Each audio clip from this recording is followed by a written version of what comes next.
Certificate fitness वगैरे देणं असं काम होतं.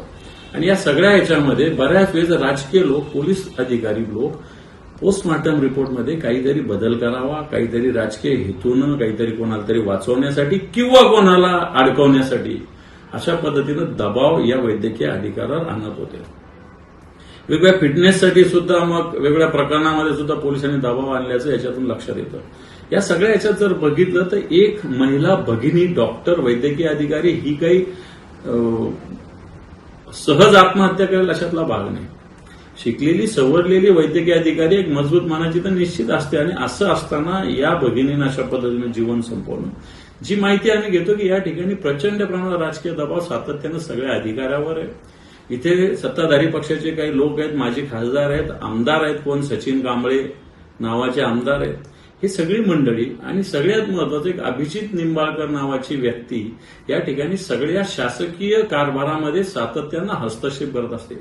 वेगवेगळ्या विरोधी पक्षाच्या कार्यकर्त्यांना अडकवणं, स्वतःच्या पक्षाच्या कार्यकर्त्याला वाचवणं, अन्याय केल्यावरही त्याला मला असं वाटतं वाचवण्याचा प्रयत्न, आणि ज्याच्याकडून खऱ्या अर्थानं या सगळ्याचा राजकीय वापर प्रशासनाचा करून घेतला जातो. आणि म्हणून या सगळ्या प्रकरणामध्ये मागच्या काळामध्ये एक महाडिक नावाचे पीआय इथं या ठिकाणी होते. या महाडिकांकडे सुद्धा या भगिनीनं तक्रार केलेली होती जुलै महिन्यामध्ये. या सगळ्या त्रासाविषयी कल्पना दिली असताना सुद्धा या महाडिकांनी कोणत्याही प्रकारची दखल घेतली नाही. या वैद्यकीय अधिकाऱ्याचा अर्ज कचऱ्याच्या कुंडीत टाकला.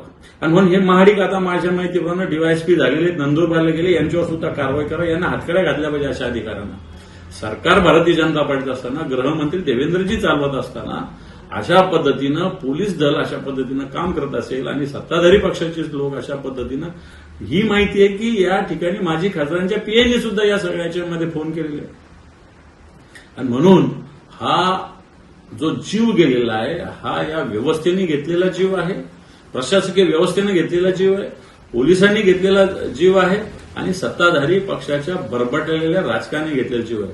आणि म्हणून या डॉक्टर भगिनीला, संपदा मुंडे नामक या जी वैद्यकीय अधिकारी आहे, हिला न्याय मिळाला पाहिजे. उच्चस्तरीय चौकशी झाली पाहिजे. अधिकारी कोणतेही या जिल्ह्यातले नसावेत, बाहेरच्या जिल्ह्यातले अधिकारी, महिला अधिकारी आणून या प्रकरणाची चौकशी व्हावी आणि संबंधिताला फासावर लटकावं अशा प्रकारची मागणी आम्ही करतो.